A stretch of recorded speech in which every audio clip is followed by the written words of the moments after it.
La notion de récidive, on peut définir comme la réitération d'une infraction similaire ou proche d'une infraction précédemment et définitivement condamnée. Il faut dire que c'est une circonstance aggravante qui permet le prononcé d'une peine plus lourde jusqu'au doublement de la peine.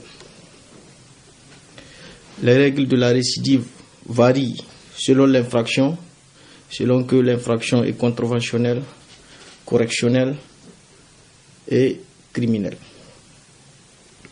Et il faut dire aussi que il y a ce qu'on appelle la récidive générale, la récidive temporaire et la récidive spéciale. Mais dans ce cadre, pour mieux cerner la question, nous allons parler des conditions de la récidive. Parce que pour qu'il y ait récidive, il y a deux conditions principales qui doivent être réunies. La première condition est que il faut qu'il y ait une condamnation pénale définitive prononcée par une juridiction. Là, pour que l'aggravation prévue par la loi résultant de la récidive puisse être retenue, il faudra que la personne poursuivie soit déjà au préalable condamnée pour une première infraction. Et c'est extrêmement important de préciser ça. Il faut que cette condamnation rentre en force de ce juge. En termes clairs, cela veut dire qu'il faut qu'il y ait une décision devenue définitive. Il faut épuiser les voies de recours ou absence de voies de recours ou les délais pour exercer les voies de recours ont été épuisés. C'est extrêmement important. Pourquoi? Parce qu'aujourd'hui, vous pouvez être condamné pour une infraction. On vous poursuit, on vous condamne. Vous écopez d'une peine, mais vous avez le droit d'interjeter appel contre cette décision. Eh bien, dans ce cas, jusqu'à ce qu'il y ait décision devenue définitive, si dans l'entremise de ce temps-là, vous arriverez à commettre une nouvelle infraction proche de la première ou similaire de la première, eh bien, si la décision, la première condamnation n'était pas devenue définitive, aucune juridiction, je dis bien, ne peut retenir la récidive. Eh bien, la deuxième condition, on dit, il faut la commission maintenant d'une nouvelle infraction.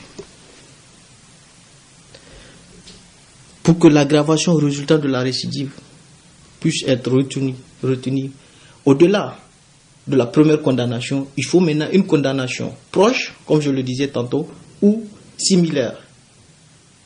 Le code pénal a dit des cas dans lesquels il faut qu'il y ait récidive. Et nous sommes en matière pénale, la loi pénale est d'interprétation stricte. Il y a des cas de récidive.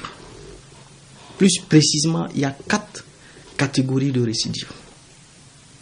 La première catégorie, c'est que pour une personne qui a commis une infraction, un crime par exemple, et que la personne a été condamnée pour ce crime à une peine criminelle, et après avoir purgé sa peine, cette personne réitère une autre infraction de nature criminelle, et bien là, on dit si la deuxième infraction est punie d'une peine d'emprisonnement à temps, la personne sera condamnée à une peine d'emprisonnement à vie.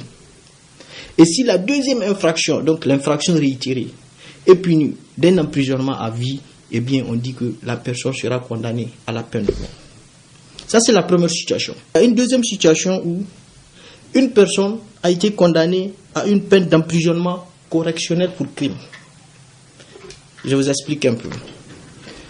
Voilà quelqu'un qui a été poursuivi pour vol criminel et que la cour d'assises prononce une peine correctionnelle, donc une peine inférieure ou égale à 10 ans. Donc, on dit que la personne a écopé d'une peine correctionnelle pour crime.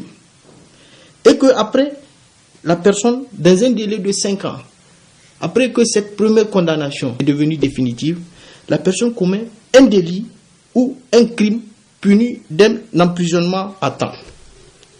Eh bien, dans cette deuxième situation, on dit que cette personne sera condamnée au maximum de la peine prévue par la loi pour la deuxième infraction.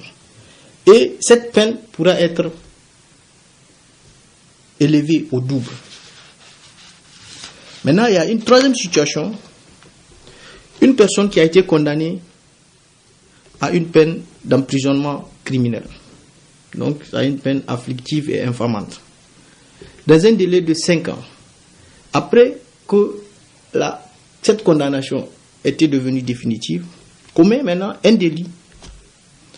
On dit que cette personne sera condamnée au maximum de la peine prévue par la loi. Et cette peine pourra être élevée au double.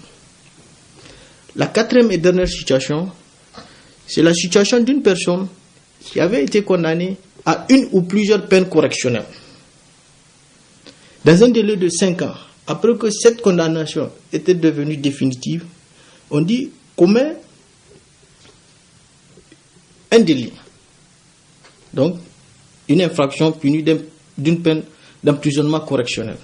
Eh bien, cette personne sera condamnée, on dit, au double de la peine précédemment prononcée. Donc, la deuxième condamnation ne peut aucunement être inférieure au double de la première condamnation, ni aussi supérieure au double du maximum de la peine encourue. C'est pour vous dire que la récidive, c'est une circonstance aggravante. Et la loi nous dit, en cas de récidive, le juge ne peut pas appliquer de circonstances atténuantes, ni de sursis. L'autre seul ici, c'est que par exemple, si tout à l'heure je vous expliquais la première situation où la peine peut aller jusqu'à la peine de mort, eh bien seulement dans ce cas de figure où le législateur a expressément dit que dans ce cas de figure, eh bien la juridiction peut substituer l'emprisonnement à vie à l'emprisonnement à la peine de mort. C'est à peu près la même chose parce que peine de mort, emprisonnement à vie, bon, je vous laisse juger. Maintenant, l'autre élément que j'aimerais développer par rapport à la récidive, c'est comment la juridiction saisie doit constater la récidive. Tout à l'heure, je vous expliquais qu'il faut qu'il y ait une décision devenue définitive. Maintenant, dans les faits, comment ça se traduit? Comment un juge peut constater qu'une décision est devenue définitive et que cette personne a réellement été condamnée? Eh bien, cela, c'est l'article 712 du Code de procédure pénale qui nous donne la solution. On dit, c'est le casier judiciaire, donc le bulletin du casier judiciaire, qui retrace les condamnations devenues définitives à l'encontre d'une personne. Mais malheureusement, dans les faits, la traduction est tout autre. La pratique de nos juridictions, c'est qu'aujourd'hui, si une personne est poursuivie, si on constate que la personne avait été poursuivie antérieurement pour d'autres infractions, on demande la production de relevé de l'extrait de cour. L'extrait de cour, c'est un papier administratif qui permet de constater que cette personne, au cas où la personne avait séjourné en prison, que cette personne avait séjourné en prison de telle période à telle autre. Mais là, est-ce que juridiquement, ce papier permet de constater que cette décision est devenue définitive? Non. Mais malheureusement, je dis malheureusement, c'est une situation qu'on déplore. Dans la pratique, ça se traduit ainsi. Et de l'autre côté, juste à côté, tout à l'heure, je disais que la loi pénale et d'interprétation est stricte. Dur à l'ex, c'est de l'ex. La loi nous dit qu'il faut produire un casier judiciaire. C'est ce casier qui permet de constater si une personne a été condamnée et si cette condamnation est devenue définitive. Mais malheureusement, on fait produire l'extrait de cour et la conséquence, c'est qu'une personne peut être condamnée pour la récidive, alors que la juridiction n'était pas à même de savoir est-ce que cette décision était devenue définitive ou non. Parce qu'une personne peut être condamnée aujourd'hui. La personne peut exercer des voies de recours. Ou le procureur lui-même peut exercer des voies de recours. Sans que la personne poursuivie soit au courant de ça. Parce que si tu es condamné aujourd'hui, à l'expiration du délai, que la décision soit définitive ou non, tu seras libéré. Parce que c'est une peine qui a été prévue. Tu as épuisé, tu as purgé cette peine, et bien à l'expiration du délai, tu seras libéré. Quoique cette décision n'est pas rentrée en force de se juger. Mais malheureusement, je répète, que la pratique de nos juridictions, c'est de faire produire l'extrait de cour. En tout cas, dans la majorité des cas.